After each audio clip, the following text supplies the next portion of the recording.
panel discussion, which I'll take you through now. What I'm going to do is just make sure that, perfect, thank you, Ermal, I see you started the recorder. Okay, good. Welcome to the session. We are in week 4, and why we say week 4, those of you that just joined us, Orbrix Technical and Occupational Skills Training has started a massive rollout of virtually live training programs. And you'll notice that our logo called Virtually Live is something new that was just branded as COVID hit us and we went into lockdown. And of course, we immediately decided, well, what can we do to be able to take this forward? And that's how the Virtually Live platform actually began. And it started about 2 weeks into March, and we started rolling out by at least the last week of March. So this week is week 4 of our panel discussions. So although we started in March, we started off with some training workshops right up to last week. We were still running some of those training workshops. And then, of course, we started then every Saturday where we were running panel discussions, where we took a group of expertise from various countries, various regions, various expertise, and we started running these particular sessions. This week, ladies and gents, our topic is actions to be a strong leader during COVID-19 disruption, which is hosted and moderated by myself. I'm sorry, just give me a second. I have Rashid making a sign for me that something's not happening. Just give me 1 second. All right, he tells me that all is good. All right, good. So as we begin the session today, just a brief introduction. For those of you who haven't met me or know me before, my name is Hawa Charfaray. I'm the CEO of Orbrix here in UAE, and I'm also the CEO and founder of Training Excellence South Africa. I am recently, in last year, halfway through, I got appointed as the executive chair of ESS Holdings as well, where we do a lot of development work in terms of the strategic planning of the organization. And part of Mrs. Zafar knows, and I think people who know me very well, one of my big agendas in leadership is to take women leadership forward. And I work with, every year for the last 6 years, we've been having the African Leadership Awards. We've been running the Persons of the Year's Awards, but we've also been looking at women leadership in terms of development. So a part of just awards, what we would do is we would first take people through a development process. And last year I got approached by the Women Chamber, Chamber of Entrepreneurs, which is WCOE, and I now sit on their board where we work on how do we develop women that are not in the formal sector. And we're talking about specifically leadership in the informal sector. For example, those women that are making things from home and selling, those people that are selling on the streets, how do we empower them to have the same skills that you have as an entrepreneur so that they are able to build their business into something huge and phenomenal? And I think for me, that has been a great journey. And I thank Joshua Nagar, who's the founder of WCOE, to be able to open up such a platform and invite me to be part of that. So that's all part of the leadership process that we're talking about here today. So for me, what you see on the left-hand side is that we cannot become ourselves by ourselves. We need to go out of our way to support each other. We need to be mirrored, emulated, and celebrated, because who you are truly does make a difference. And ladies and gents, this platform and why we're here today is all about the vision that I, as CEO of these companies, but even as a person and an individual, and through all my challenges that I've had in life, that has taught me to live consciously purposeful. And if I can do that on a personal level, then ladies and gents, then you need to be able to transcend that immediately into your business, into your work, and more importantly, into any environment that you lead. Because if you start with you as an individual to become consciously purposeful, then it transcends through everything. So whether it's COVID that's going to hit you, whether it's anything else that comes as a tragedy or as a challenge, because you are living consciously purposeful, there's a way and there's a means for you to find a way out of it, because your mindset has completely drifted and changed into being consciously purposeful. And I invite you and I challenge you here today to look into that and to identify where have you become consciously purposeful. And if you haven't, today is a time for you to ask your speakers and your experts that are here today as to how they did it and what advice they can give you as a leader here today. So that's a little bit about myself. just a quick introduction into who we are at Orbrix. I strongly believe that we are a center of excellence, and during this COVID period, it is where leaders in the restoration world actually meet, because that's the world we are in at the moment. So one of the important things is that we have on the left-hand side all the academies, and I'm not going to take you through each of those academies, but know that it's there, know that we run those training programs, but not only training programs, but we hold your hand from the time that you need to in a particular industry right until you become competent in that particular industry. So the CBRN Academy is one of the technical academies that we have, together with the radiation protection. So for those of you in disaster management, in crisis management, those of you who are in that restoration world like we are now in COVID, and are having to help government to be able to come up with policies and processes in terms of disaster or crisis, then those are the programs that you would like to attend. Also, the Radiation Protection Officer, we have a program running tomorrow for those of you who are doctors, nurses, and that needs to still keep abreast with your certification of getting your CME points. We are the one academy that has, well, the one only, and Irma will bear me out on this, that has been appointed to be able to do it online, where you now don't have to wait till after COVID, because it delays your process of your licensing. And I'm very proud of the team at Orbrix that allowed us to be able to get this online and still for people to get their CME points. So well done to the team at Orbrix here in the UAE. We have our Business Academy, Leadership Academy, Human Resources, and those are part of some of the training workshops we've been doing on Virtually Live over the last few weeks. So if you've missed it, please watch out for the videos that are coming out. I know that Irma is having a bit of a difficulty getting those videos out because of the sync of the sound, but by today, tomorrow, the latest, we should sort that out, and you should start seeing those videos coming out shortly. And then, of course, we've got our climate surveys that we do in terms of engagement levels, organizational health, and personal and team driving dynamics. And one of the main reasons we have Mr. Richard with us here today is to take us through how leadership can actually benefit from utilizing some of these tools to enhance the leadership skills within the period of COVID-19 as well. So our Virtually Live program, as to why and how we live purposefully, we created the platform where we're working smartly but responsibly. So we don't have the face-to-face contact, but yet we are able to get our message across. So Orbrix Virtually Live launches a platform to provide support during COVID-19. And ladies and gents, this is our way. This is Orbrix's way of contributing to the rest of the world based on what they do best. The rest of the world, if you look at the doctors, the nurses, they do what they do best. The people that are out there, social responsibility, they do what they do best. They're giving out their foods. I just saw a video this morning and I was so heart touched. Hundreds of people, in fact, if I could count, thousands of people were standing in queues where people were handing out, community just came out in a platform to hand out food during this month of Ramadan to help people through the process. And I know they're carrying out even out of Ramadan for those that actually need it. So this, ladies and gents, is our way. We might not be able to be out there in the streets, but this is our way of contributing by doing what we're doing best. Getting experts like you see up on your screen, those experts coming together and helping through emotional leadership to help you through the process of all the emotional challenges you're having, your business challenges, your entrepreneurial challenges, and this is why we have this platform. It's our way of contributing by doing what we do best, ladies and gents. So again, just as a reminder, our workshops has been running for the last few weeks, virtual panel discussions, and of course, watch out for our global summits that will be starting the first week of June, where we start our summits. And those are some of the topics that we've already dealt with and some of the topics that we will be dealing with as well. So I'm going to actually stop sharing the screen, and we're now going to start our discussion with our panel discussion, and we're going to be shortly introducing all our speakers. But just to take you through the entire process of what this particular topic is all about, COVID-19, as you all know, is causing a humanitarian crisis of global proportions. We know that, with hundreds and thousands of lives that are being disrupted. And you, ladies and gents, who are sitting here today are some of those where your lives are being disrupted. So sadly, we also know that we're not nearing the end of this particular crisis. So in our day-to-day, we work with executive leaders and their teams on preparing for enterprise transformation.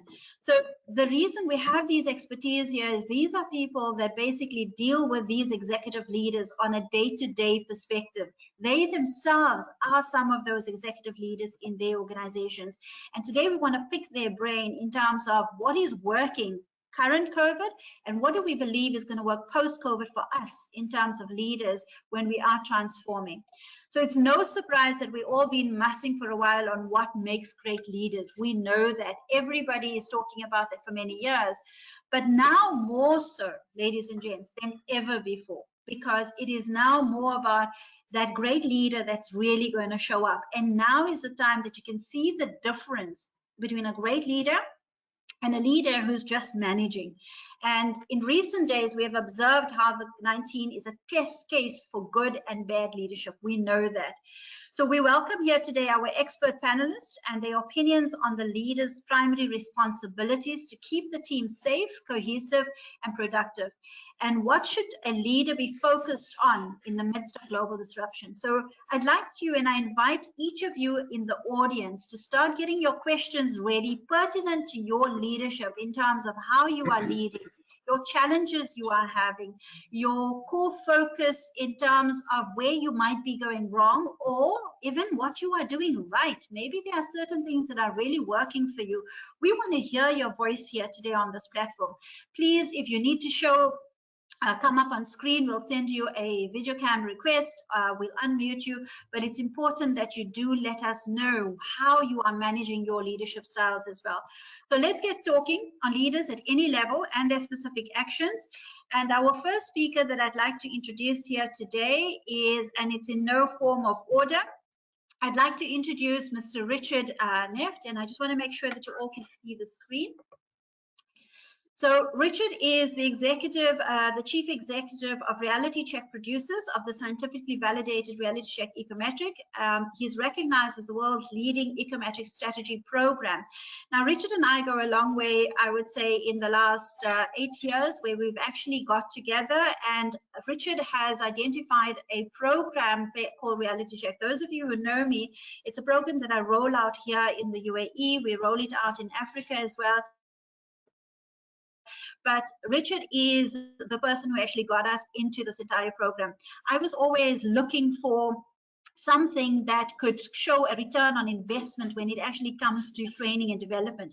You know, training has always been a pearl. People come to you and tell you, hey, Hawa, you know, I have a communications issue.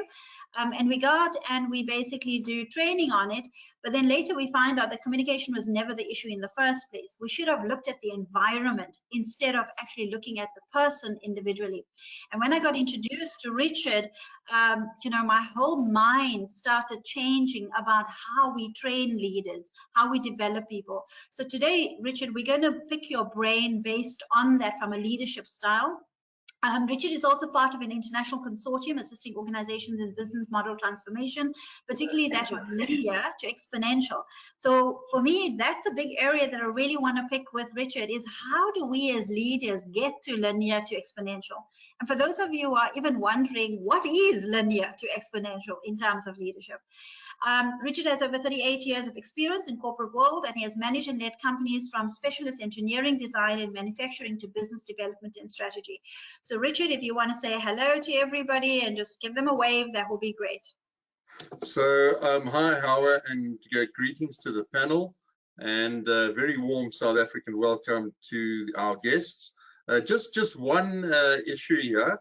The picture you see, that was taken before COVID lockdown, and who you see in your screen now is as a result of the lockdown. Well done, Richard. Yeah, looks very different, right? We won't ask you what you were doing in the kitchen as well. Anyway, thank you, Richard, for joining us. Our next speaker that I will introduce is Shanta Maharaj Singh. Shanta is not new to this platform. She's been with us from the time we actually started. She's supported almost every event. Personally, Shanta and I have never met, but I feel like I know this woman for years. Shanta has a bachelor's in English and psychology and honors in counseling psychology, postgraduate certificate in education in the further education and training phase. She has a diploma in human resource management and training, among others. In November 2018, she presented a paper on communication barriers at the 6th Annual Courageous Conversations Conference hosted by Nkomi Museum. And she's also a member of Comensa and registered with the Council for Counsellors South Africa. What I found that, and I listened to Shanta's previous presentations with us, a lot of information coming from a woman that has got extensive wisdom and years behind her. So Shanta, we look forward to your expertise here today. Would you like to say hello? Thank you, and hello everybody. It's lovely to be here again. Thank you, Shanta. Good to have you. Our next speaker that we have, and as those of you who joined us earlier, Mr. Zafar and I go many years.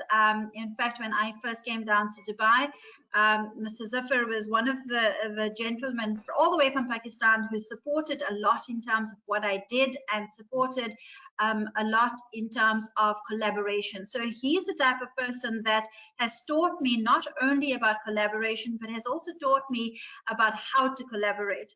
Because what we've actually found is that many of us know how to socialize exceptionally well. When it comes to business, it's very hard for people to collaborate because either there's a trust issue or otherwise there's even a self-image issue of oneself because you might feel you're in the same business, so why collaborate? And Mrs. Zafar is the type of person who actually taught me that instead of reinventing the wheel, let's collaborate. So instead of me redesigning and redeveloping something, why not collaborate with somebody like Mrs. Zafar as an example, who already has so much of wisdom, so much of experience, and we can then work off each other from that. And it's a win-win situation. So Mrs. Zafar, we thank you for that. Thank you for joining us here today. He is the CEO of Accelerate Private Limited. Mr. Osmani served prominent organizations in senior management and leadership capacities in the human resource organization, development, marketing, and project management functions. Prior to setting up Accelerate, Mr. Osmani was the Chief Operating Officer at Karachi Electrical Supply Company, KESC. Mr. Osmani holds a master's degree in IR and political science, and he also completed a human resource management program from Cornell University, USA, and has conducted various HR leadership, TQM, and other management development programs. Mr. Osmani, it's an absolute pleasure to have you here with us today. Thank you so much. What a great pleasure, Hawa. And I'm, there are a lot of things said against Corona.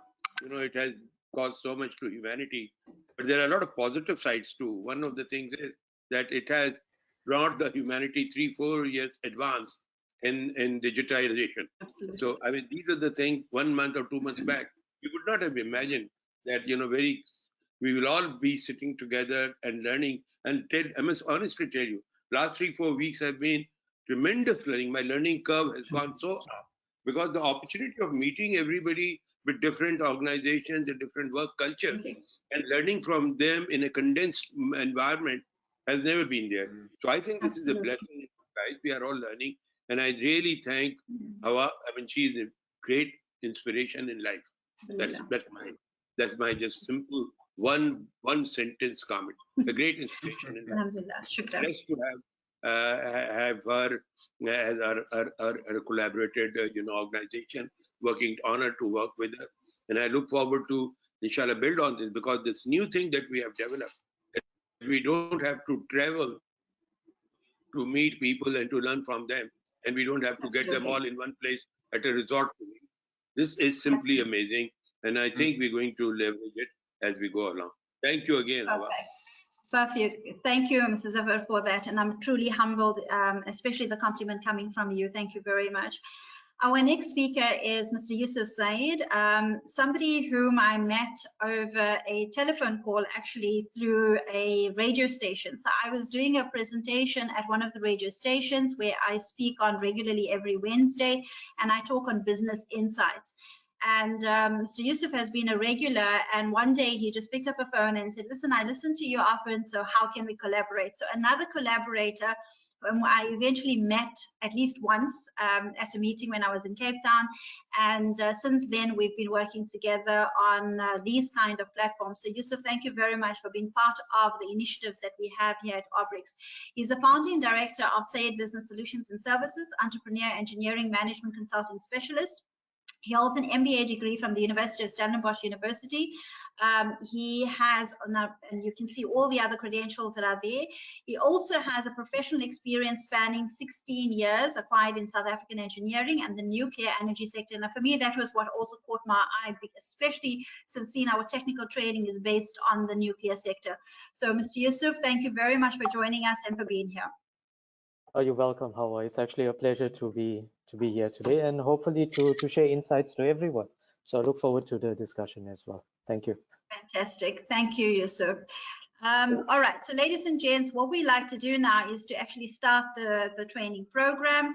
And I'm going to start off, well, the panel discussion in terms of asking our audience our speakers a few questions. Please, Armal, you'll be handling all the people that are joining us and saying hello to them. Those of you who have any questions, please put them into the chat. Armal will keep an eye on that chat to see if there are any questions for any of the speakers. And our platform is going to run where I'll start with some questions, and of course our first round of questions we will then open up after that to the audience for your questions. So please, I encourage and I challenge you to ask as many questions and to challenge our experts here today. It's not going to be an easy run for them. We want to challenge them. They are here for us to be able to challenge. And ladies and gents, I'm sorry I'm putting you on the hot spot, but on the hot seat. Let's call this a hot seat, but we want you to ask us challenging questions to them. So, Shanta, I'm going to start with you today in terms of what we want to discuss here. So, we recognize that companies basically, if we look at, we recognize basically that companies are different phases of dealing with the outbreak, right? And therefore the impacts vary by geography. In your case, you being in South Africa, Mr. Zafar is in Pakistan. We have listeners here from UAE. We have listeners from India. So we recognize that it's impacting on a various large scale geographically and also sector. So it's not just about the place where you are, but also the industry you are in. But regardless of the extent of the virus impact on an organization, we believe that there are fundamental qualities of resilient leadership that distinguish successful CEOs as they guide their enterprise through COVID-19 crisis. So my question to you, Shanta, having that knowledge behind you, in your expertise as a coach, mentor, counselor, motivational speaker, what has been your successful experience in working with organizations to create these qualities of resilient leadership during the post-COVID, during now, and of course we need to look at post-COVID. So what do you think has been your successful experiences when working with them? Hawa, thank you. That's a very interesting question, and I've got something exciting to share. At the beginning, you mentioned women empowerment. Now, I deal across gender, LGBT, everybody inclusive. But what struck, my sort of spark during COVID was two of my clients. One was in the shoe industry, and she was going to import masks and sell them. And then I said to her, let's do an audit, both of the skills and of your machinery. The audit was done. She's now manufacturing the most beautiful masks. And I'm sorry, I have to show it to you. These masks have caused a lot of laughter because they do look like ladies' underwear. So before I even show them to you, please be prepared for this. So these are the masks, okay? And these are made of the same material that her canvas shoes were made of. So she took her current machinery, she took her current skill force and her current material and just changed the outcome. Lovely. So that was great because, work and, adding to that, she's also gone out into the rural areas and empowered the rural woman to come and work per mask stitching to get, a stipend. So that was one great thing. And that was a lady willing to listen. And so was her husband, a dear soul. I've got to give him credit for that. Then the other one was in a travel business. And we know now, travel is really something that's really going down the tubes. And again, I did a skills audit with her. And we realized that she's capable of training in the travel industry. So her new shift now is to move into training. So she's still retained her staff. We're upskilling her staff, and that's the route we're going. But the biggest thing I find is resistance from, managers and leaders. Once they resist, then I've got to go into the psychology mode with them. I've got to counsel them, and then come back into business coaching. So I vacillate between the two. Wonderful, Shanta. I think you've touched on a very important aspect, something I just lectured in I think it was in last week when we spoke about business strategies. You can have the same product, but different infrastructure. Or you can have the same infrastructure, but different products. And that's exactly what you look at. So when we look at the different business models and different business strategies now during these challenges for leaders, what you are saying, you've taken two people that have been working through the process, and you are saying, well, you have the infrastructure, but you can't utilize your products during this period of COVID. So how many of you leaders actually sitting out there have looked at your business models and said, what are the skills that I could utilize in the same infrastructure and develop something differently? Very nicely put. Well done, Shanta. So thank you for bringing those few examples up. So just, Shanta, if I can just stay with you on a follow-up. Having said that, the need, you mentioned that in order for leaders to be resilient, they must be open up in terms of their thinking. So you have to help them from that particular aspect. If I can ask you, in terms of that, is we also agree that first they are human, right? A leader, no matter what or who we are, no matter what titles we have, you can be CEOs, Chief Operations Officer, you can have a fancy Executive Director, but first and foremost, we are human. So Shanta, in your opinion, when you're working with these leaders now to let them see the other side of it when they are stuck, what actions would you recommend for leaders to drive strength during this time of COVID and of course post? So they got the business side right, but the human side, how do you get them to be able to draw strength from within themselves? I think for me, the most important thing is the courage to accept failure. And once that has been overcome, and again, I go between psychology and human resources, and all the other fields that I'm able to use. So I prepare a specific, I know this sounds crazy, but a specific mindfulness meditation before I even, it's my icebreaker. So let's chill, listen to me, close your eyes, go through this, let's visualize it. And it's amazing how they wake up from there and say, I'm actually seeing it now. So I empower them to empower themselves, and I never, ever make a suggestion. I empower them to such an extent that the suggestions start coming from them. I accord them that respect and that ownership.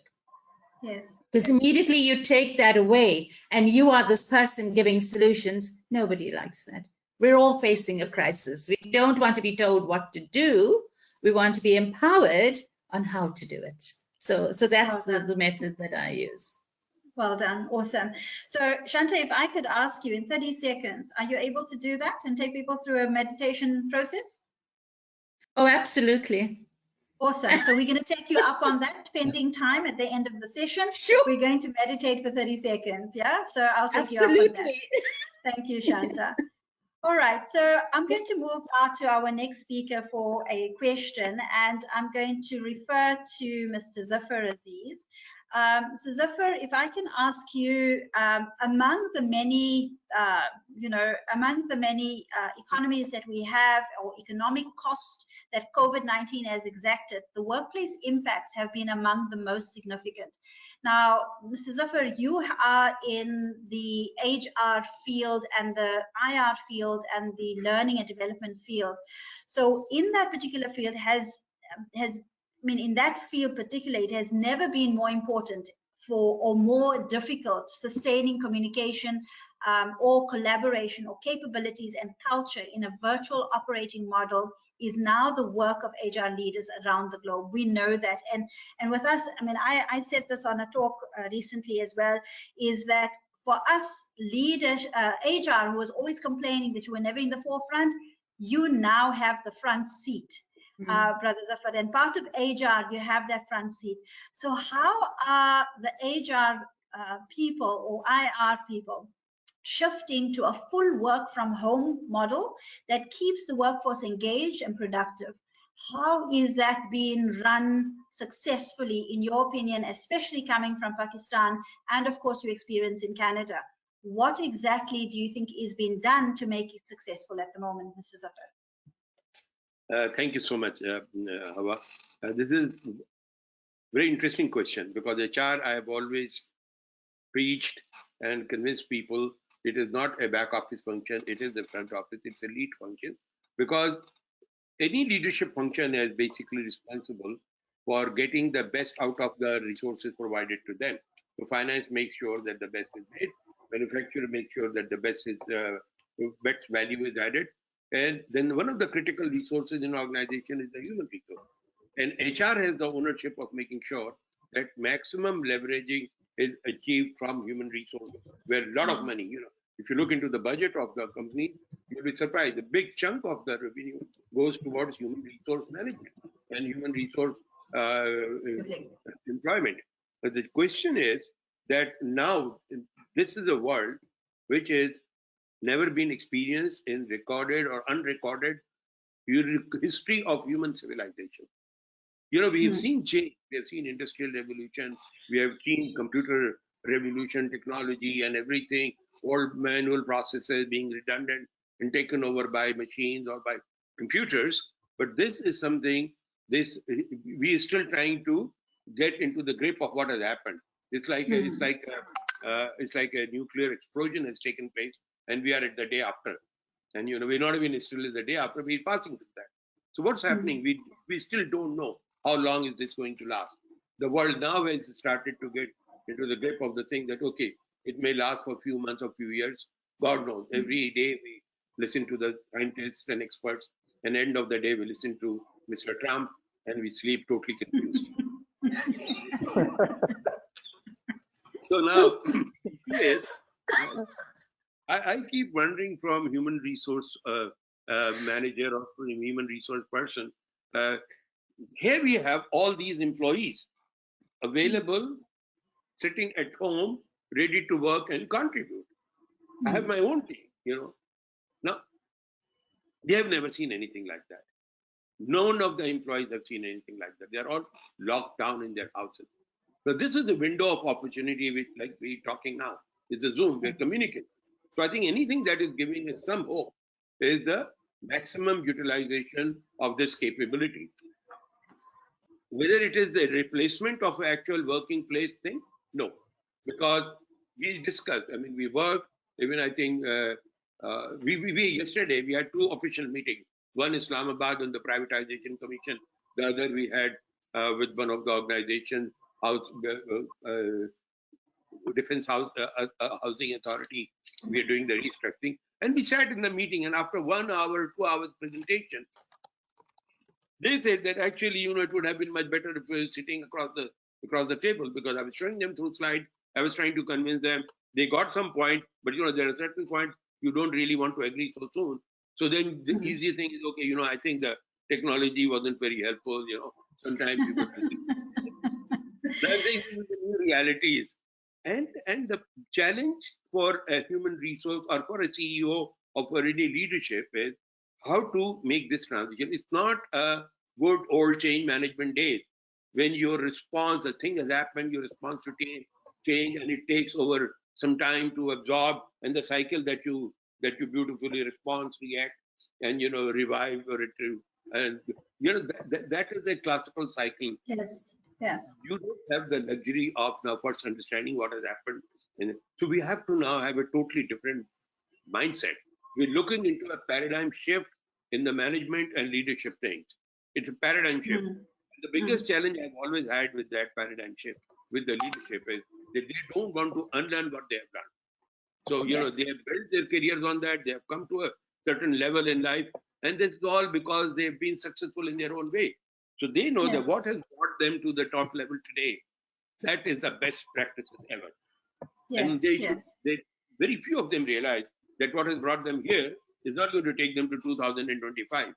And thanks to Corona, you know, getting over 2020 is becoming a challenge now. So I think human resource, you very rightly pointed out, human resource is a very critical resource. And I think as a first step, human resource itself, and I like your quotation on your introduction slide, you yourself, you have to take ownership. I don't think it's happening now. Hawa, I don't think it's happening. Human resource itself has to take the initiative of getting together, reimagining, relearning, and finding out ways. You know, innovation always takes place out of necessity.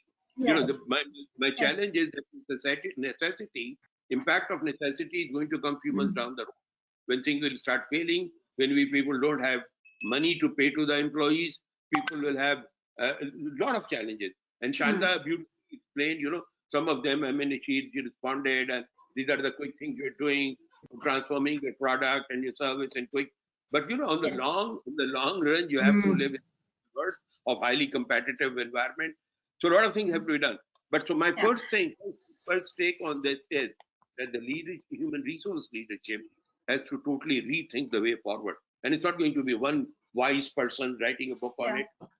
This is going to be a collective effort. So the follow-up question I would have for you, Brother Zafar, is if they had to reimagine and rethink human resources, what is the one skill, or maybe maximum 3 skills, without explaining them, if you had to just list them, what would be the 3 skills that a leader needs to now focus on? That's something that they've never had to focus on before, or was never priority before. What would you say is a maximum of 3 skills, minimum of 1 skill that you can just say here today? One of them I think you mentioned was innovative. They need to become more innovative. I think the one thing, if you ask me, is going to be realization and acceptance of reality that this is not yesterday. Lovely. And that is not easy. You know, this is the mind, the brain, you know, it has been created by God with a very strong bone around it to protect the gray mass. But, you know, thoughts have to go in. That cranium has to be broken to, you know, we say open-minded. So you have to start. So we need to think out of the box, right? Yeah, I mean, the thing is that human resource biggest challenge has always been thinking out of the box, but now it has to be actually broken with a hammer to let the thought process flow. I mean, that's what that's one big, you know, for them to go and the leadership team, for them to take the rest of the leadership along. That is one great challenge because it's not themselves realization. Absolutely. And then, of course, you know, and this is exactly where the HR function actually comes from, Brother Zafar, because sometimes those leaders need to be reminded of that. Which now brings me to go to our next speaker, which is Richard, because it's a follow-up to what Brother Zafar has actually said. And ladies and gents in the audience, I do see lots of questions coming in. Armel has notified me, so if I can just finish off this round of questions, and then we will definitely take your questions as well. So, Richard, if I can actually just go over to you first, is in what Brother Zafar is saying is that leaders need to start thinking completely far beyond what the norm is. So I think we all know that it is our understanding and safe to say that the levels of engagement for both these leaders and their staff is not getting any better. I think if I look at our records, we're looking at people worldwide are only engaged anything between 13% and 15% worldwide. So if we look at the moment, I'm assuming that those engagements are not getting any better. So in your profession as a business strategist and ecometric practitioner, can you describe in your expert opinion how leaders are able to navigate, like Mr. Zafar says, very differently through those challenging terrain better to gain more engagement from the employees and from themselves, of course, which in lockdown or working from home, because it makes engagement even far worse than that. So in your expertise, Richard, how would you carry forward to what Brother Zafar is saying is for them to think differently about the engagement? Thank you, Hawa. And I really enjoyed what Zafar said there regarding the box and hammering it, breaking it down. And I think when you finished with that, throw the whole box out the window. That's really the space that we find ourselves in. So before addressing the challenging reality, Hawa, I'd like to maybe establish a little context regarding the employee engagement, much of which actually applies to pre, current, and post-COVID. So let's start with a definition of what employee engagement is. So an engaged employee is defined as someone who is fully absorbed and enthusiastic about their work. They take positive action to further the organization's reputation and interests. So an engaged employee has a very positive attitude towards the organization and its values. In contrast, a disengaged employee may range from someone doing the very bare minimum up to an employee who may be actively damaging the company's work output and even their reputation.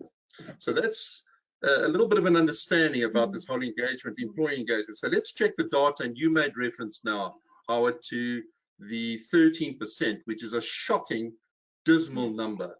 That's the number that Gallup came out with, the engaged level of employees. That means that 87% are doing what? Are they spinning, marking time? What exactly are they doing?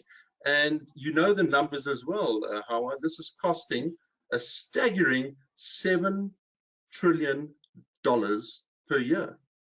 I mean, can you just imagine what we can do with that money if we started to get this engagement right? So let's stay then for a moment with the context of employee engagement, and I want to introduce a little bit about what the components are of a successful relationship. And I'm not talking about intimate relationships. Yeah, I'm talking about. Although, I hope so, Richard.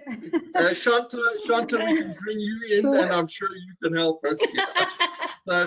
So I'm going to stay with the corporate world and organizational relationships, and it's no secret when the needs of both parties are identified, understood, and importantly implemented, you have a successful relationship. Yeah. And you can extend that to any relationship you want. Inversely, if you do not achieve those three areas in the relationship, it's going to fail. I don't care what playbook you have, I don't care what your strategy is, that relationship is going to fail. Yeah.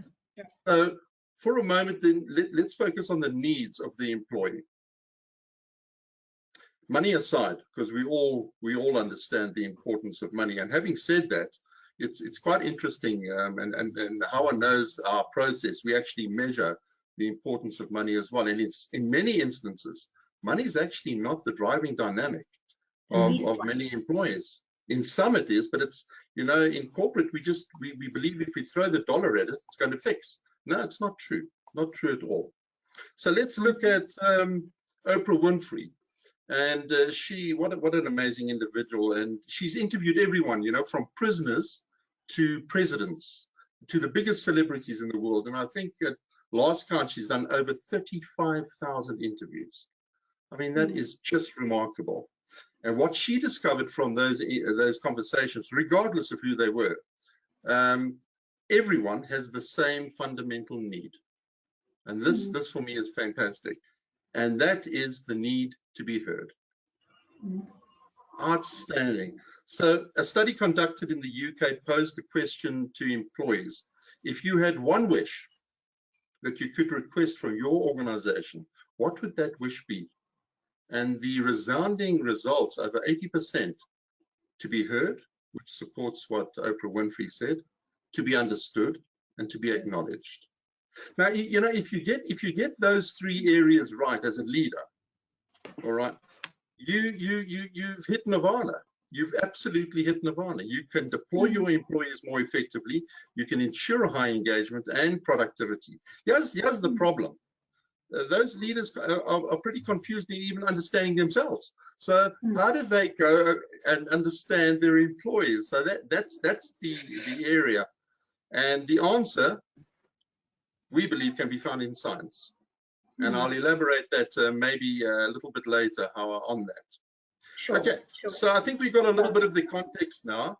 Let's go to another layer, and I just want to touch on the strategic importance of employee engagement. So for many organizations, you know, they always thought this was a nice to have. It was a kumbaya moment, you know, let's join hands. Absolutely not. This is hugely essential, and it's not an annual team boost either. It's essential that the alignment of employee and organizational needs form a central component of any business strategy. So if from a leader's point of view, and specifically where we are now, if you're wanting to go into the engagement arena and you're not prepared to make it strategic, here's a tip for you: don't bother. Don't even open that job, because it's going to be worthless. You need to focus on this as importantly as you would your financials and your marketing and all the other areas. So it's huge that it has to form an intrinsic part of the strategy. And again, the link between engagement and productivity is massive. We just talked about, you know, the staggering 7 trillion. So I want to pose 3 questions to our audience, specifically to business leaders and to senior management. My first question: what is your organizational engagement index? My second question: how much is employee disengagement costing your organization? And my third question is: why are you not including employee engagement in your organization's quarterly reports? I want the audience and just to sit with those 3 questions, because, you know, after going through the statistics of what it's costing us and the low level of engagement, if you are a leader out there and you're a senior manager, you should be very, very concerned about the impact it's going to be having on your organization. And with COVID, it's enhanced. It's exacerbated. So I just want to then talk a little bit about the impact on the current reality, Hawa. So just in a minute or 2 minutes, if you can then talk to us about that, because I see we have quite a few questions coming up as well. So and then I can go over to Yusuf as well. Thanks, Richard. All right. So it's almost impossible to calculate the actual impact or the rate of recovery due to the overload of unknowns. And I think it was Zafar earlier, or maybe yourself, we do, however, have so much that we can contribute, and we reach into the very best that we've got, and we confront this massive challenge. So my field of interest in employee engagement is the gathering of scientifically validated data regarding driving dynamics and alignment levels of employees. Working environments are, of course, specific to the uniqueness of the organizations, but COVID-19 has produced dramatically new working environments, and the impact has a major impact on the engagement consequences. Now, if this impact is not addressed with a sense of urgency, and I'm talking about right now, we can expect employee burnout coupled with significant production losses. This added to everything else that's on our plate. Of further concern, and we've seen this in our latest studies over the last month or 2, is the troubling trend that this is also present in leadership. You know, and these are the people that everyone's looking to for solutions. They're looking for directions, the compass headings, but you know something, they're in the same situation. They're in the same rabbit hole. So it's a very, very concerning area. And just in closing then, what do leaders need to do? How do they navigate this challenging terrain? And I would suggest that they get exceptionally serious about employee engagement and making it a central strategy. And to close out on that, Peter Drucker gives us a lovely quote: you can't manage what you can't measure. Absolutely. So Richard, you hit the nail on the head there, is that we need to look at engagement as an organizational strategy.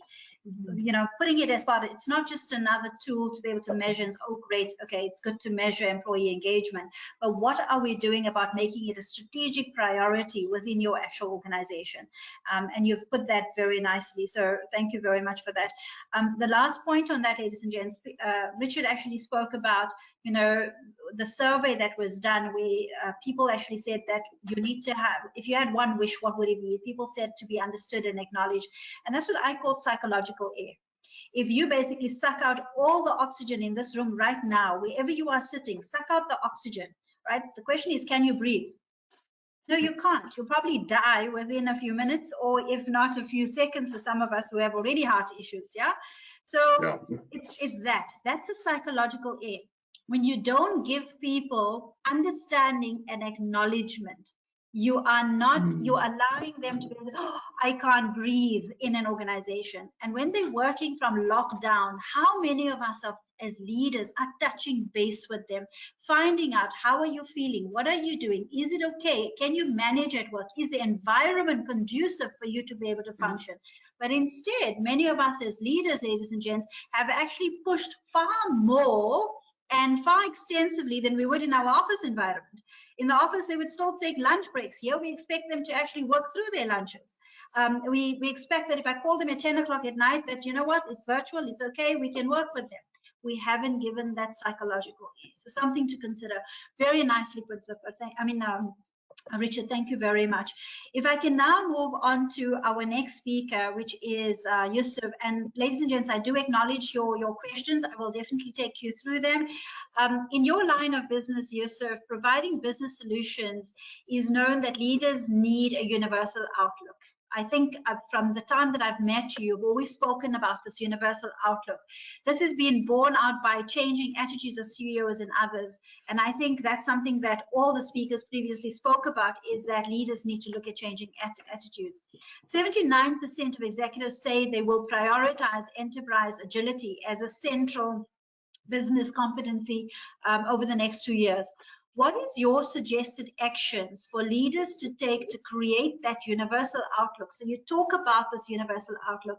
What is your suggestions for leaders to do that in order to accelerate this agility and efficiency that we as leaders actually need? What would you say that is, Yusuf?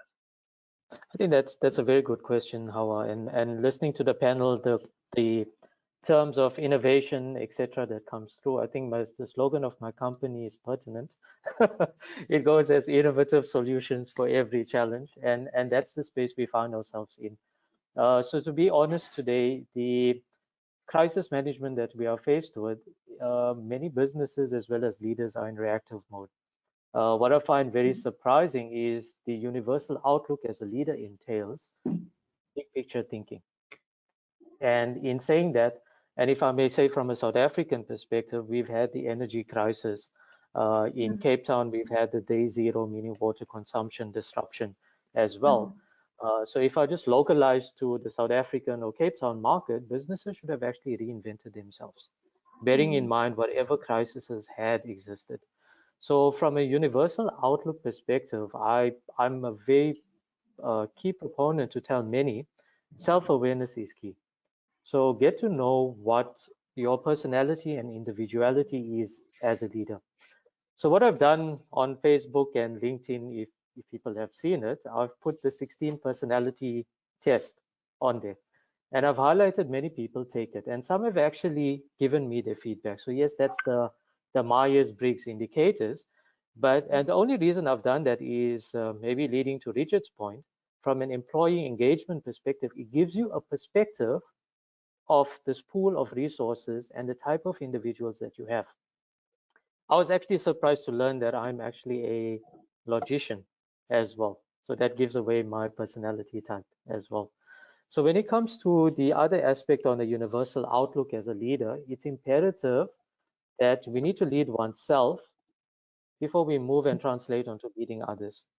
So I personally believe you need to self-disrupt. So you need to look inwards. Yeah. And sometimes we need, you might be shocked at what you find. The other aspect is when we look at what constitutes the purpose of a fulfilling life, and if you consider the levels of happiness, The bottom tiers is actually immediate and ego gratification, which I think many of us might play in. But when you consider the universal outlook, you sit on the higher tier. The higher tier entails ultimate good, and encompassed with that is actually selflessness. So many of us actually needs to go back and revisit what that higher tier is for us, because encompassed within that is what's in it for us, rather than playing within the notion of what's in it for me. I think as universal leaders, you need to also ensure vulnerability, meaning ask others. So to latch on to the point from a business, I think the accounting framework, which many are fair with, I hope, constitutes three facets. One is profitability, the second is people, and the third is planet. What we might find ourselves in our day-to-day lives or business continuity operations, we've translated focus towards profitability, and percentage-wise, people and planet is not levelized or equalized in the same domain. So that needs to be revisited within ourselves. Just as an example, I actually commend the South African President Cyril Ramaphosa. Contrary to maybe what many are saying today, so in the stance and approach that was taken, heroism was displayed, lockdown, and we acknowledged. We found ourselves in a current position now where people are naysayers towards the approach. So as a concluding point in his statement to the South African nation this week on Wednesday, I just want to bring 2 points which he's highlighted. And he says that the decisions that he had undertaken factored in the following 2 considerations. So one is to save lives, and the second to save livelihoods. I just want to leave it at that point, and hopefully, we can take something away from those aspects as well. Thank you, Yusuf. I think that's, and I'm going to put you on the hot seat on that. Saving lives, saving livelihoods, so it goes back to people. And then going back to your previous point that you actually mentioned in terms of your 16 PF that you've actually put out. My question to you is, when we start to look at some of our leaders at the moment and what they are doing in terms of identifying, you've got the Myers-Briggs, you've got all of these assessments. Richard spoke about it from an econometric perspective, which is, looking at it from an environment perspective. Do you find that sometimes leaders actually put people in boxes, particularly when it comes to doing these kind of assessments and tests? So, okay, so Yusuf, you are basically very logical in your thinking. But now hang on, we're in COVID. Our environment is different. Our situations are different. Do you find that sometimes we now will expect you still to be very logical in that environment based on your actual expertise and based on what 16 PF or something is saying to you? Just and I know I'm putting you on the hot seat on this one. No, I think you're absolutely correct in what you've highlighted itself. Again, sorry to say, yes, we are in the company of leaders, but many leaders are also displaced. They are far from the true reality of what maybe the business is, what's the associated culture of the organization. And to latch on to maybe Richard's point, I'm going to maybe highlight something very, very simplistic. It goes as operational excellence is equal to service delivery times culture. And if you just break that down, service delivery, you can break it down in different facets of your business offering to the market. But the second facet is culture, and culture is reliant on employees and people. So yes, Hawa, absolutely. My honest opinion, silo-based mentality needs to shift away. Turf protection within the leadership domain as well. That needs I love the fact that you brought in the culture, because that is then looking at it holistically. So it's not just saying, right, here you're in a box, but let's look at the environment to which you can adapt more easily to, and then adapt it as we actually go along. So well done. Thank you, Yusuf. All right, I'm going to open up the lines. I would normally move on to my next question, but I see there are some hard-burning questions. So, Anmol, you're going to help me with this. I've got my chats up on the screen. If we can start with the first few questions that there were. I can see here from Mr. Omar, and it was regarding the discussion that that time we was having. So he's asking, does it mean that in the new normal, offices as we know them will either not be needed or reduced office space will be in the future?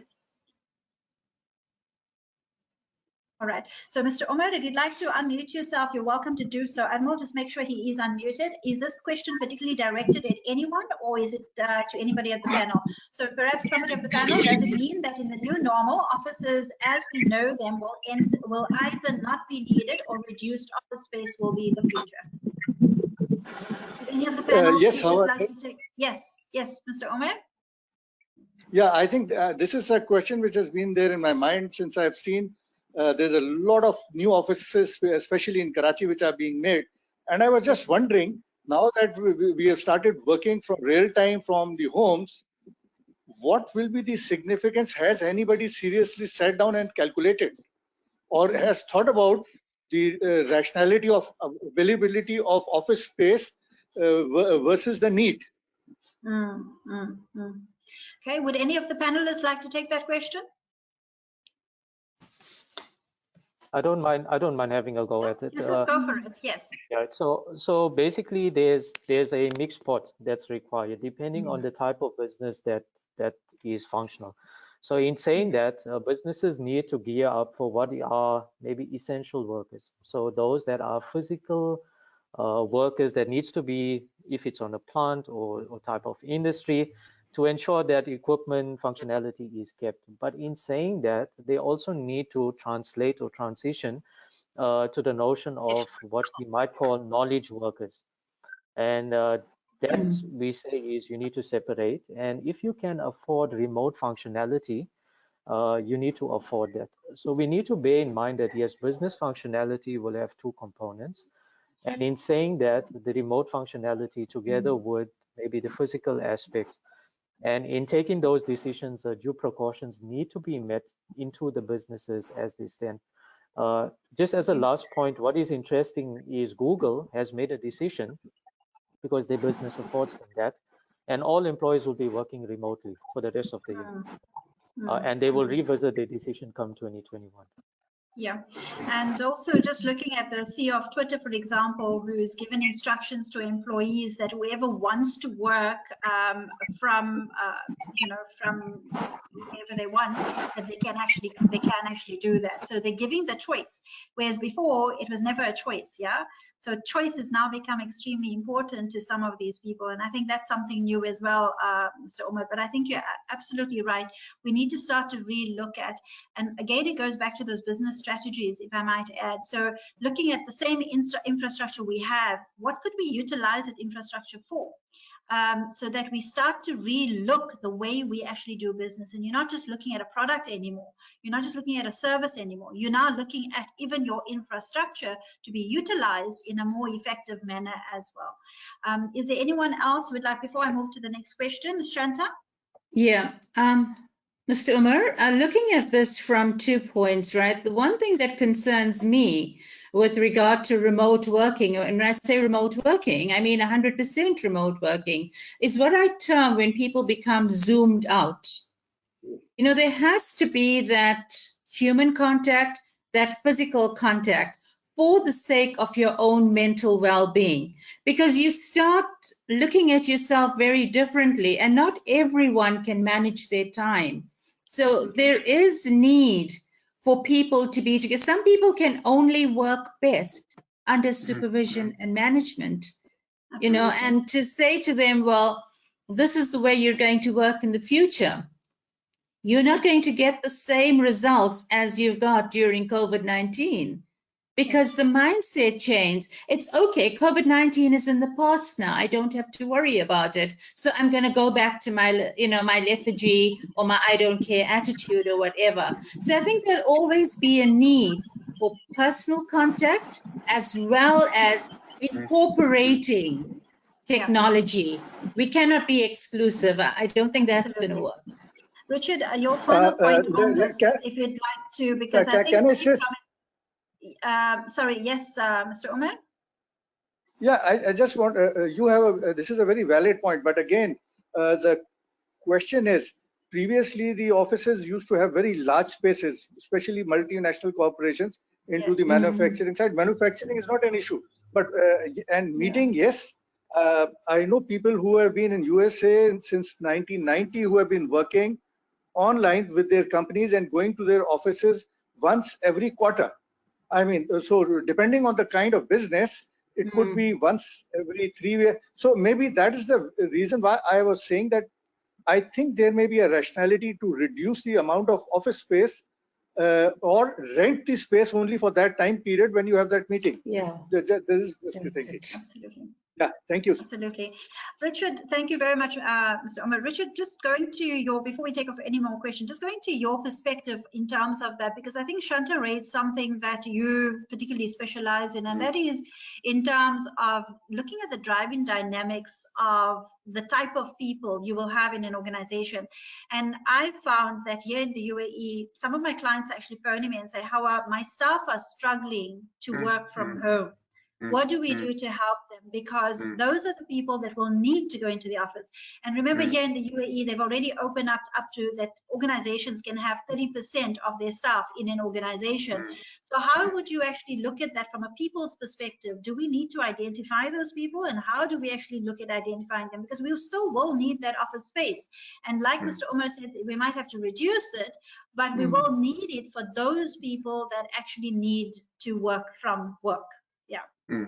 So Hawa, we're picking this up, and it's evident at the moment.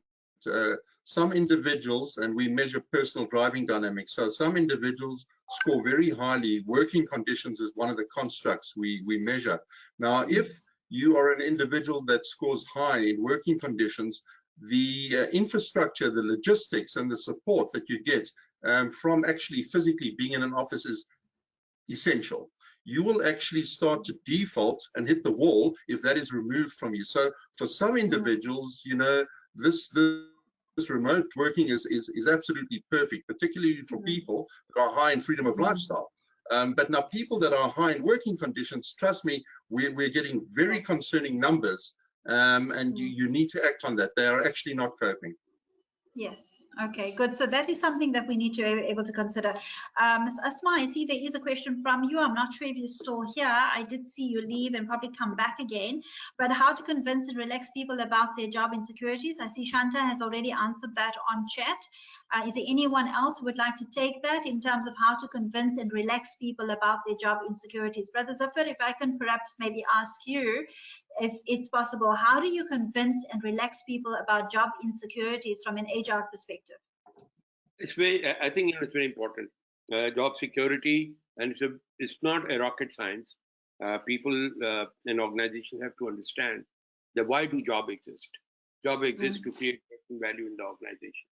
And if the job value is added, the job is the most valuable job, and nobody is going to lay anybody who's adding value to the business. Nobody can, if you have a decision to stay in business, and if you have a decision to have a customer base and provide services and products, whatever, you will need people. So jobs are critical and jobs will be needed. But the thing is, question of job insecurity comes in for two perspectives. One is that people who are trained or mindset of working under a condition, if they don't step up and start creating value that is required by the business, that is where you will have business to think about it, whether I can afford, where do I need this person or not. Now, if this is where the ball actually goes to the court of employee, you have to start thinking differently now. It is not whether my job or my employer, it is never a philanthropic relationship between the company and the employee. It's always a business relationship. So I have to be producing a certain value for the organization to contribute to organization profitability and growth. Am I doing it? Now, the thing is that earlier years, I was doing it in a certain way. As it was in absence of AI technology, I was doing things differently. But now for me to survive, it is important to learn and change my ways. And again, I don't want to leave it just to the organization. The responsibility, yes, they do take ownership to train people in new ways. But now, that's always, as an employee, I've experienced always have this protective thing that, the company is on the shelter and they're going to protect, they're going to guarantee our future, they're going to, ensure our career growth and development. Now the world has to learn. I'm saying world has to learn to get out of that classical thinking and frame of mind. You have to now make yourself valuable. It's like you have a shop and you want customers, so you have to have the value for customers there. You ensure it. You don't leave it to the manufacturer or anything. So again, this is a question of, Shanta, you are a psychologist. I wish I have sometimes luxury of spending some moments with you to let you go through my mind and guide me how to go about it. But honestly, I'm a counselor, Brother Zafar. A psychological counselor. Yeah, that's what I'm saying. I realize that in the discussion. Absolutely. And Brother Zafar, yeah, so what you're actually saying, I mean, I've got a question here from Amir Dilshad, which resonates exactly what you are saying, is she's saying that as the technical gadgets are taking over post-COVID era, what measures should be adopted to convince employees with job insecurity insights? And that's exactly what you are saying, right? Is that we need to become more revolutionary as individuals and employees in terms of what we think. I have to start questioning whether am I adding a certain value? Am I contributing to the profitability of the organization? Am I doing, if I'm not doing it, and then, from the classical concept that, I have been hired, it's a lifetime, I'll retire at the age 60. Those are gone paradigms now, Those are the things that are not valid. Which company can afford to have, if you have hired somebody and you're not upgrading the skill to keep, okay, now, for the sake of your children and all. For that, there are social securities and government. Yeah, which actually brings me now, and I will take, there's a few more questions. Jennifer has a question for you, Richard, as well. So before I take that question to Jennifer, because we're on the topic of insecurities of jobs, so Richard, I'm going to go to you on my second question that I wanted to ask is, I think we all, based on the questions that people have asked, like Amir Dishad, and of course the Asma, and I see Asma has just rejoined. So Asma, we've tackled your question that you had earlier. But based on that, I think that we will be totally naive, right, to assume that there will be no retrenchments. If we don't know that, we're going to be naive as leaders. That we're going to be naive if we believe there's not going to be a drop in salaries for some individuals. So how can leadership actually know that they're letting go of the right people? Because my biggest concern here, Richard, is from an HR perspective, is we know that it costs a company at least 4 times a person's annual salary if we have a bad hire in the organization. Now we're looking at the reverse. It's no longer just about bringing people on board to have the right people. It's also about making sure that we retain the right people and we don't lose those people to our competitors. So how do we as leaders, what can we do to ensure that our talent is retained in terms of the right talent for the job? All right, so this is a very thin ice zone. Hawa, as everybody will appreciate, and in many instances we know downsizing is already a reality, and we're going to see the trends. We're going to see a lot more mergers and acquisitions taking place as well, and that's going to have a more of a knock-on on the downsizing, because now you've got 2 of everything. So this challenging area, it's got to be obviously handled with the highest degree of sensitivity. But from the organization's perspective, it's essential that they retain best fit personnel. And where we work, the ecometric will provide a big value here, making these decisions. So the way that we approach this is we put together from the organization a downsizing adjudicating panel, and we assist them in actually drawing up the hierarchy of driving dynamics for a specific position. And we then do matching ecometrics, and together with the individual's experience, their capabilities and qualifications, a solid base is then created determining this best fit potential. On the flip side, and it's something that Zafar made mention now, let's take a look at the affected individual that now has been taken out of the equation. There's an opportunity, and again, in many instances, you know, we are not our CV. We're much, much more than that.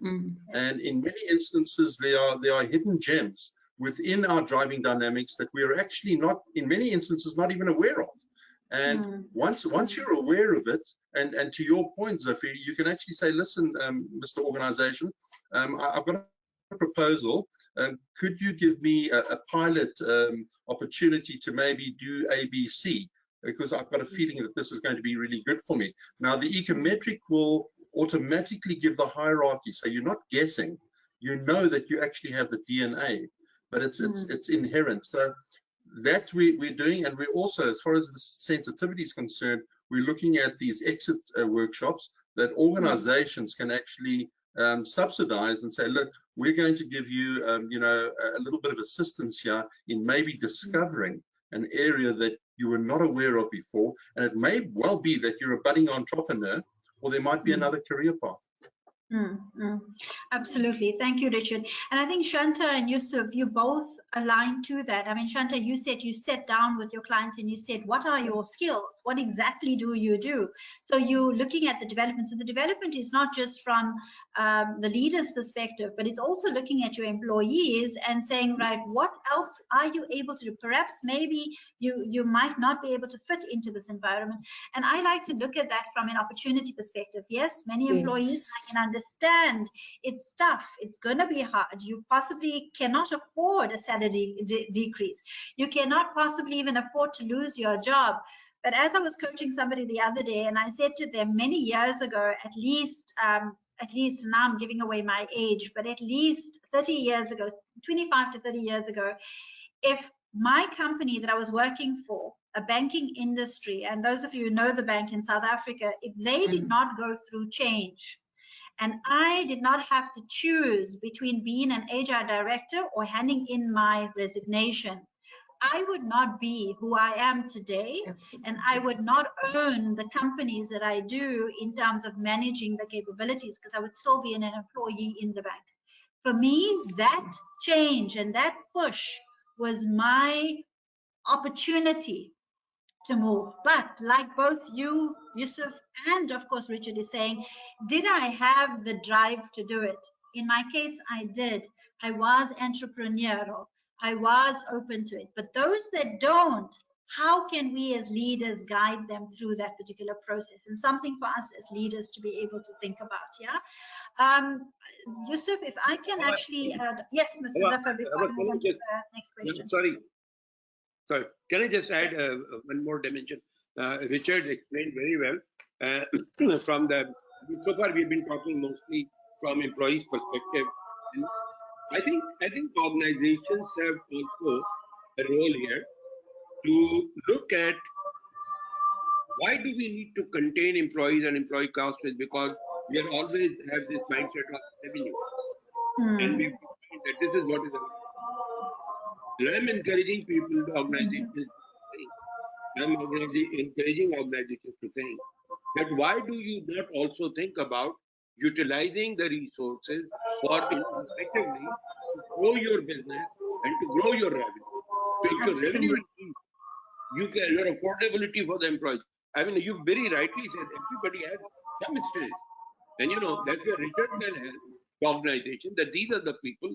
You can utilize them in this area, and then you can creatively redesign your business strategy, which is focused on growth, because the market is immense. Market's growth potentials are immense. Yes. It's a question of how much creativity, innovation you bring. To stay with the conventional products and services, there is limitation. But the sky is the limit. The globe is expanding. Every market has got a lot of opportunity. So that employer perspective, I would like to just highlight that employers have a responsibility here. Absolutely. So we have two more questions. One is from Jennifer to you, Richard, and the other, Yusuf, I'm going to address that one to you. But firstly, to you, Richard, Jennifer is asking questions for the next speaker is Richard. Is the way you can suggest is the change people can enjoy and employ? What is the change that people can enjoy and employ? Jennifer, I'm going to need you just to elaborate a little on that question. Okay, I agree. Jenny, if you are online, Admiral, can you make sure that Jenny is unmuted? So while we're getting that done, in the meantime, Yusuf, if you can take the question from Denisha, what will be the way forward for current HR students and future trainers, if you think in a business perspective? Do you think that that is possible? And what is the way forward? Or if someone else would like to take it from an HR field? Sorry, was that pertaining to HR students? Yeah, so what will be the way forward for current HR students and future trainers? I think the way forward is, sorry, man, so I'm going to be very open in my discussion points. So one of my value set is sincerity. That entails honesty, straightforwardness. So let's put it out there. So where we currently find ourselves today, the fourth industrial revolution has spoken about it. So the applicability, be it from an HR perspective or business leadership, etc., had already spoken. So if you look, there's a lot of research grounded in that from over 2015 onwards. So from a training perspective, remote training and functionality has been spoken about. So here we are today, and here we're having a panel session as well. Virtual classrooms and putting infrastructure together for that is absolutely key. And basically keeping yourself current. So to me, the acquisition of knowledge is absolutely key. Where we find ourselves today is many organizations, many leaders, etc., are in reactive mode. So just to get onto a very quick point called the organization life cycle. So it's made up of startup, growth phase, maturity phase of your business. And if you've reached that, you've peaked, and then you go down to decline to death. Now, listening from a South African context, 120 companies and business rescue have filed for business rescue. But between maturity and decline, there's a phase called renewal, where you have to go and revisit everything. So to answer the question, from an HR perspective, from a training perspective, seek what knowledge is out there currently. The fourth industrial revolution expands on it tremendously. Adaptability, flexibility, agility, and so forth. Utilize those tools, have more employment engagement, be it surveys, etc. Get a key understanding of your workforce, the skill set, the dynamics, and try and tailor that to whatever the business offering is. I think that is absolutely pertinent. Many people have lost focus, and hence we are in reactive, and our speech as human nature is once we find ourselves in crisis, we look at something to blame. Absolutely. So, okay. Yeah, take it from Good. there. Perfect. Thank you, Yusuf. I think that's very good. So we've got, ladies and gents, and I know there's a lot of questions when I go through. So just Jennifer, if you can just, have we got you online, Jennifer? No, Admiral? Okay, she just has to unmute herself. Yeah. Unmute yourself. All right. So, Brother Zafar, just before you do, just to remind you all that we've got just about 10 minutes. I'm going to ask one last question to all of you. And then, of course, we are going to go open up the lines to go. So, Brother Zafar, 30 seconds, your last comment. Yeah, I just want to say, actually, this has been a phenomenal session. Again, as I said, one of the benefits of COVID, our learning graph is going up. Your experience, Shanta's experience, and Richard and Yusuf, of course, beautifully. It's been a great learning experience. But just, I wanted to add a little bit more to what Yusuf has said about learning and about what can we as HR institutions do to prepare for the future. It's very, very important to understand what are the future perspectives and roles of HR. Today, we are being taught from the books, historical, Stone Age books, by the Stone Age professors, unfortunately. Academia doesn't like it. But, they teach what they have done. And the reality is that if you just go, everybody has the ability to go on Google and ask future competencies. Yes. You can find out what jobs are becoming redundant in 2025. What new jobs are coming in 2025? So while Yusuf is saying be current, I'll go a step forward and say, get into the future. Start thinking, start analyzing. There is so much data, so much knowledge available. It's just engaging your mind and thinking about what will be the future role, and then get prepared for that. So that's Absolutely. take a futuristic perspective, not current. Perfect. And I agree with that 100%. So we need to think further. We have to think far beyond than where we are right now. And we need to connect far beyond that. So I see, Jennifer, you are unmuted, but I also see that you put your question is there in to elaborate on your question, but you are unmuted. I'll let you take it. Jennifer? Hi everyone. Great to be here. Richard, I just wanted to check with you. What can organizations and individuals actually come together to engage better, to be able to be inspired to really enjoy what it is that they're doing in this current situation? Thank you very much, Jennifer, for that question. So even before COVID was upon us, there's a whole new rising sun in management and in leadership. And no longer is it about this, micro focus on, over your shoulder, checking what you're doing, etc., etc. Rather, it's changed into leadership and management are now going to be responsible for creating the ecosystem, for creating the environment, for creating the stage for the participants or the players, and this is the employees, to really perform.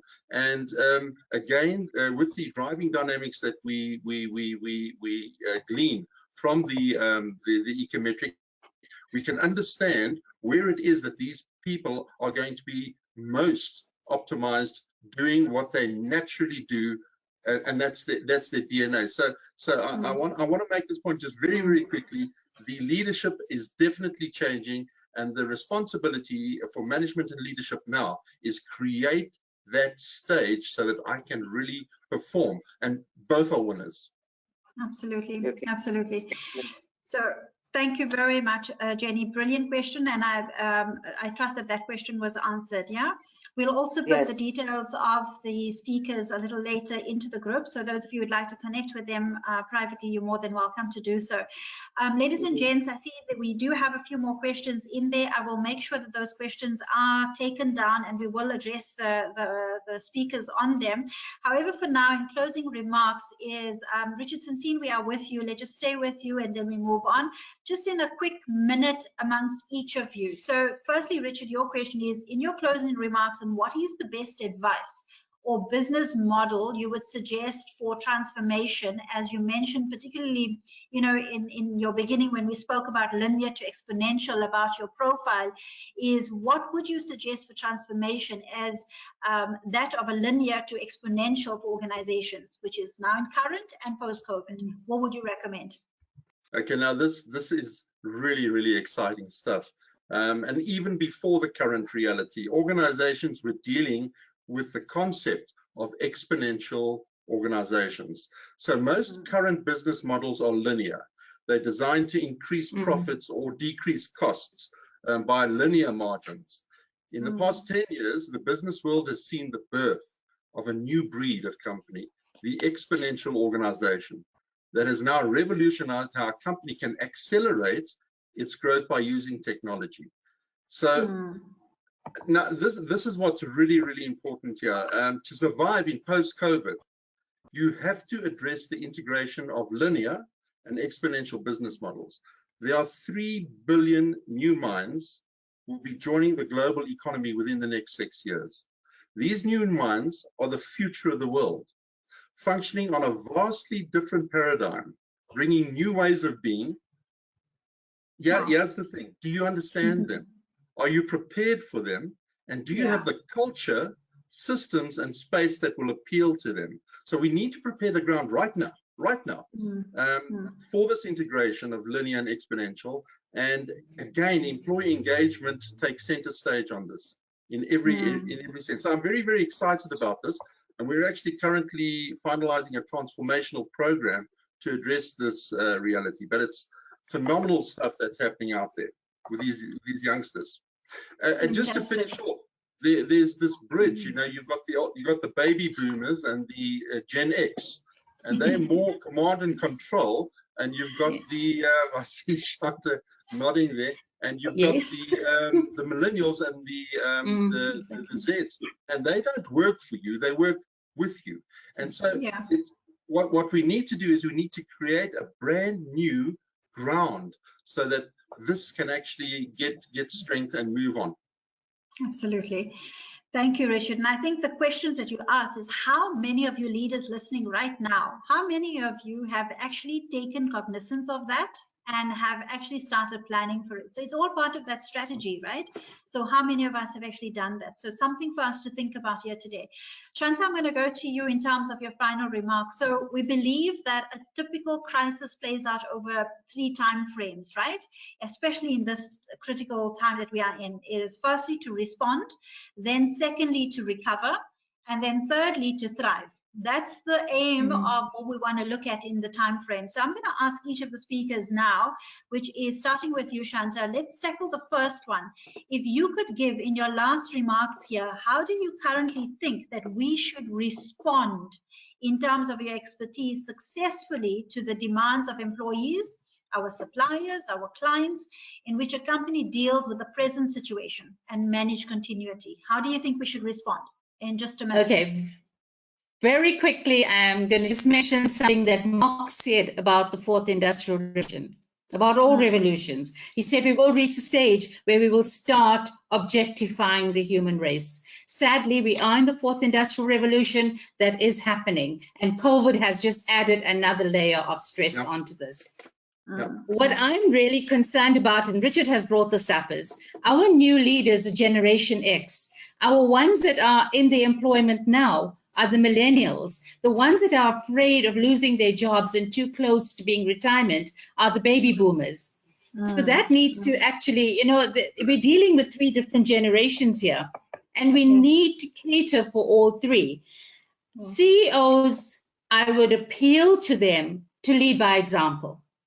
Don't tell people, work with people, embrace it. Don't expect people to work for your company. As Richard said, they will work with your company.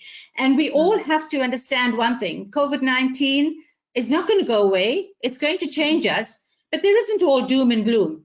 So let's put our pride aside, put our arrogance aside, understand we are not know-it-alls. We need to be lifelong learners and get with the program.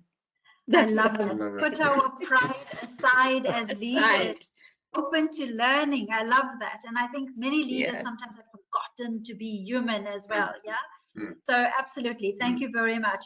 Brother Zafar, if I can go to you with the same question, but this time I want to look at the second time frame. So again, I'll repeat it. We believe that a typical crisis plays out over 3 time frames: to respond, to recover, and to thrive. I would like you, Brother Zafar, to ask you about the second time frame, which is based on your expertise. How can leaders currently recover successfully in which the company deals with the present situation and manage continuity? Thank you so much. And again, at the cost of repetition, it has been a very learning and inspiring session. And we're taking a cue from the wisdom collected.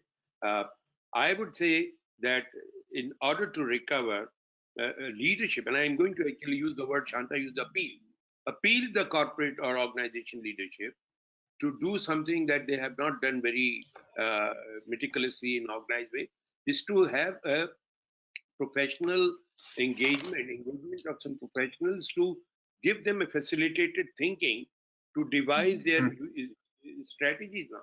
This is the time.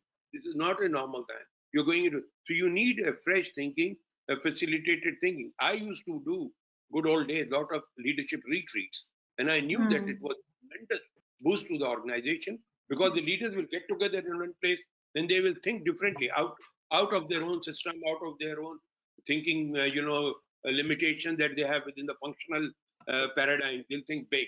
So that is something is more needed now than ever in organizations who haven't done it before, except this time they will have to try and work it online. So we need to have those interactive thought sessions with the leadership team to see what has happened, where they are, what are the challenges ahead, what are the options and analysis, and help them together come up with a strategy and thought process. It's a great responsibility on professionals also, because I think that is where our role has become seriously high now. One was in a sustainable growth mode. It's a question of reinventing and just creating a fresh justification. Otherwise, you will die. So it's like they are patient. They need some professional help, and this is now time they should go for it aggressively. Absolutely. So that would help us then to be able to recover, because if we don't do that, it's going to be very hard for us to recover, because we already know how much of losses we're having at the moment. So we need to start to think very strategically in order for us to recover that. Yusuf, I'm going to go to you on that same question and ending off, and before we now start to open up the lines.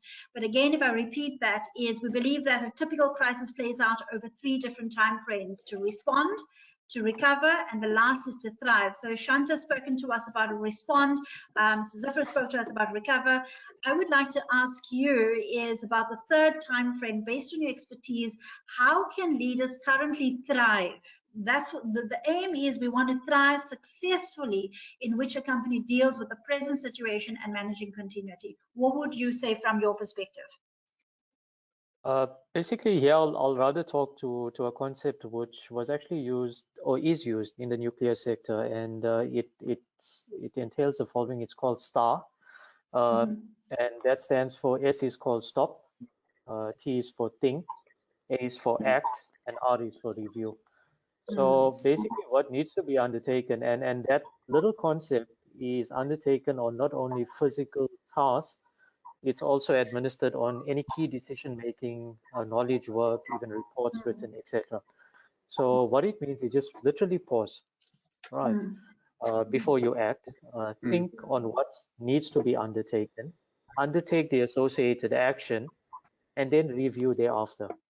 And I think what is imperative is, and I always say this, disruption is key. Whether it's self-disruption and organizational disruption, and whether we are saying digital disruption plays a part, we need to manifest those traits within the associated businesses themselves. But in saying that, we need to administer a phased approach. I think everyone just wants to get out there and we want to go and reinvent our entire business, when in fact reinvention entails you actually going to basically do an upheaval on the entire business. We don't need that. So rather do a phased approach, see certain areas that you can identify for now that can bring value to the organization, and systematically then develop on that as we go forward. I think that's absolutely key. And just as a last point, I always say knowledge is power. And to conclude what Albert Einstein has said, he said, learn from yesterday, live for today, hope for tomorrow, but the important thing is not to stop questioning. So keep that in mind as we go forward. Absolutely, absolutely. And here's our chance to actually, and I love that STAR approach. Stop, thrive, act, and then of course review. And I think the important thing for me there is act and review, is constantly review. Otherwise we go nowhere. So ladies and gents, thank you very much. I think this was a very exciting panel discussion. I would like to open up the lines as promised to everyone. I know we've just gone about 5 minutes over time, but I'm going to extend it just for 5 minutes, so at least everybody would like to ask any questions. The lines are open, ladies and gents. If you need to be unmuted, please ask to be unmuted. If for some reason you're not, and we're open to take any questions. Are there any questions from the audience? Armo, have I missed any questions? I see that there were questions that were asked and it has been answered in the chat. Is there anyone who would like to voice their questions now openly? You have the panel to yourself, ladies and gents. Any questions? Yes. Yes.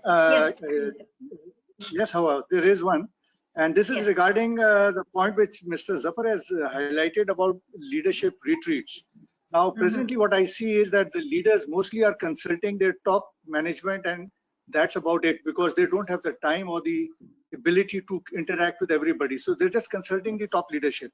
Now, in any organization, you never know, a beautiful idea may come up from the person who is in the lower management. So all the people in the organization, there has got to be some kind of interaction and this is where I think HR comes in, that they need to arrange and interaction between the top leadership, top management, middle management, and the lower management to facilitate the organization to think and do things better. Yes, absolutely. Thank you. Absolutely.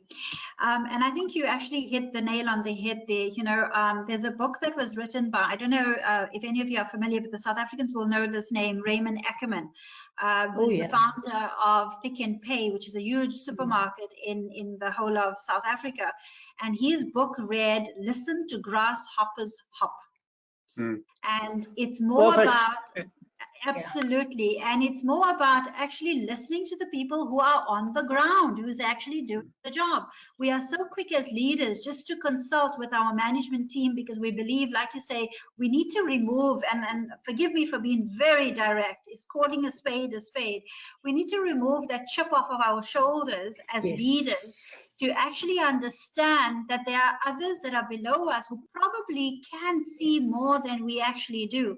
And I think, Richard, you'll bear me out on this. There's one of the constructs that we actually measure, which is called the I360. And that measurement is far beyond what somebody, you and I as normal people sometimes can see. They are intuitive. They are... they work against the grain. They question everything, but sometimes they don't have the authority to show it to us. And that's something that we need to seriously look at. So very well, very good comment there, Mr. Omar, and I agree with you 100%. So are there any questions? Armul, have I missed any questions or comments? Anyone else who would like to be able to ask any questions or comments? Otherwise, we close off the session now. Thank you, Danisha. Thank you, Amika. There's some fantastic comments that are actually coming out. Yes, I hear a question. Asma?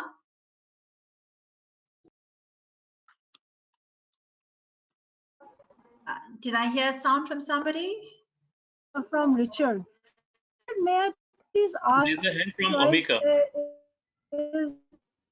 G, can you hear me? Okay, Asma, we seem to be losing you for some reason. Sorry, we seem to be losing you a little bit. Your sound seems to be very disconnected. If I can ask a favor, I hear that the question is for Richard. May I take? Yes. All right, Sister Asma, if I'm going to ask you to please type out that question for us in the chat, and I'll definitely address it for you. For some reason, we seem to be losing your sound. Right, good. So employee engagement is key. We've got Amir, thanks for everything, including the organizers. Richard, please share your contact. Richard, you're welcome to type out your contact details into the chat group as well. Have I missed any other questions? Asma, just checking on you. While we're getting that question from Asma, ladies and gents, I just want to say a humble thank you to the amazing speakers. You guys have been phenomenal. And of course, you lady, we have one rose amongst all of you. Shanta, thank you. You have been amazing. Your question and answer, that the way you've managed it from the psychological and counseling perspective has really resonated very well with the audience. So thank you very much for that. Yusuf, from your business perspective, Richard, from an ecometric and understanding the environment and putting that together with people. And of course, Brother Zafar, thank you so much for all your expertise from an HR, industrial relations as well, because, we know that we'll be naive if it's not going to hit us for industrial relations. You're going to have a lot of people that's going to have a comeback now to say, well, you're not allowed to do that. Legally, it's not allowed. So this is where your jobs actually become so critical. So thank you very much. We just want to, when Orbrix actually put it out there to say, hey, we need volunteers of experts, you all have been amazing to come forward and say, Hawa, I want to help. And that's the heroes on this system and platform. And we humbly, on the behalf of Orbrix and Dubai and Training Excellence South Africa, we humbly thank you, and we'll definitely be in touch with all of you as well. So I'm not sure, Asma, have we managed to get you back? All right, not. And I think on that note, let's call it a day. So a 10-second goodbye and one thing to leave with it. 10 seconds, ladies and gents. Brother Zafar, from you, 10 seconds. I just want to use this precious time to thank you for making things happen. It's unbelievable the kind of leadership and energy you are driving and you are infusing in us. I love it. Thank you. Alhamdulillah. Alhamdulillah. Thank you, Brother Zafar. Yusuf? I think thank you again for the initiative, and just parting words to everyone. Nelson Mandela's quote, he says, "I never lose, I either win or I learn." So let's move forward and let's learn from here. Absolutely. Thank you so much, Yusuf. Shanta? You're welcome. Well, firstly, thank you so much for the opportunity working with your professionalism. I loved it, and your team. Amal, I have to say this to you. I'm not a techno freak, but you gave me confidence through this. Thank you so much. In Gandhi's words, Armo, be you the can put your camera on, Armo. Okay, are you there, Amal? Thank you so much. As I said, in Gandhi's words, be the change. Don't expect it from others. Thank you so much. Thank you so much, Shanta. Richard, last over to Thank you, Hawa. Thank you for the platform. Thanks for organizing this, and as always, exceptionally professional.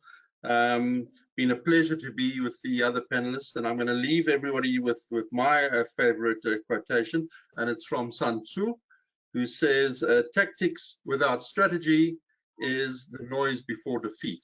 So I beseech everyone, the leaders out there, please engage strategically. Love it, love it. And I like the fact that we're going to make this strategic. So if we make this a strategic priority, ladies and gents, I do believe we can actually defeat this entire process. So humbly, thank you to all of you. Assalamu alaikum wa rahmatullahi wa barakatuh. Goodbye.